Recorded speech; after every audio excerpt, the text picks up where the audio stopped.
একমাত্র আল্লাহর উপর অটুট বিশ্বাস থাকার কারণেই একজন হজযাত্রীর জন্য দুবার বিমান অবতরণ করেন পাইলট।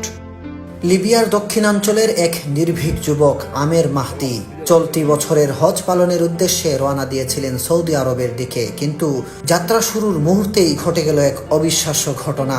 এ ঘটনা ইখলাস ও আল্লাহর কুদরতের জীবন্ত দৃষ্টান্ত হয়ে উঠেছে।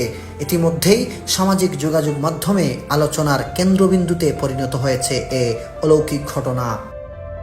3 দিন আগের ঘটনা।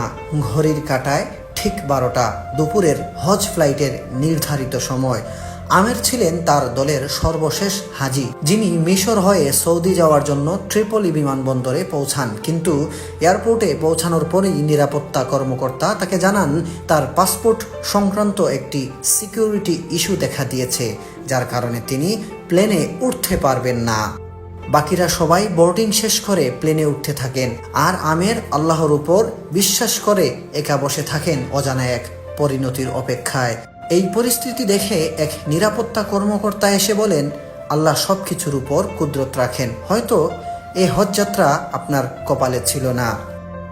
কিন্তু আমের ভয় পাননি, মুখে ছিল দৃঢ় বিশ্বাস। জবাব দিলেন, ইনশাআল্লাহ প্লেনটি উড়বে না, আবার ফিরে আসবে। আমার নিয়ত হজের, ইনশাআল্লাহ আমি অবশ্যই যাব। তার বিশ্বাসের সঙ্গে জবাব দেওয়ার কিছুক্ষণের মধ্যেই ঘটে গেল প্রথম অলৌকিক ঘটনা। এয়ারপোর্টে ঘোষণা এলো প্লেনটিতে যান্ত্রিক ত্রুটি দেখা দিয়েছে, আর সেটি এক্ষুনি ফিরে আসছে। বিমানবন্দরে সবার চোখ এখন উপরে, কিন্তু তাতেও পাইলট আমেরের জন্য দরজা খুলেননি। দ্বিতীয়বারও আমেরকে ছেড়ে প্লেনটি উড়ে গেল। তৃতীয়বার ফেরা প্লেনটি আবারও সমস্যার সম্মুখীন হয়। এবার মৌসুমী ঝড়ো আবহাওয়ার কারণে প্লেনটি নিরাপদে আবার মাটিতে ফিরে আসে। তখন পাইলট নিজেই বলেন, আল্লাহর কসম, আমি আর বিমান উড়াবো না যতক্ষণ না আমের প্লেনে ওঠেন। অবশেষে প্লেনের দরজা খুলে দেয়া হয় শুধু আমেরের জন্য, আর তিনি উঠে পড়েন সেই বিমানে। সৌদি আরবে পৌঁছে হজ পালনকারী এই যুবক একটি ভিডিও বার্তায় বলেন, আমার আনন্দ ভাষায় প্রকাশযোগ্য নয়। আল্লাহ তার কুদরত দেখিয়েছেন। আল কাহ্হার, যিনি নিয়মও ভেঙে দিতে পারেন। ঘটনাটি কেবল একটি ভ্রমণ কাহিনী নয়, বরং আল্লাহর একটি গুণবাচক নাম আল কাহ্হারের প্রকাশ।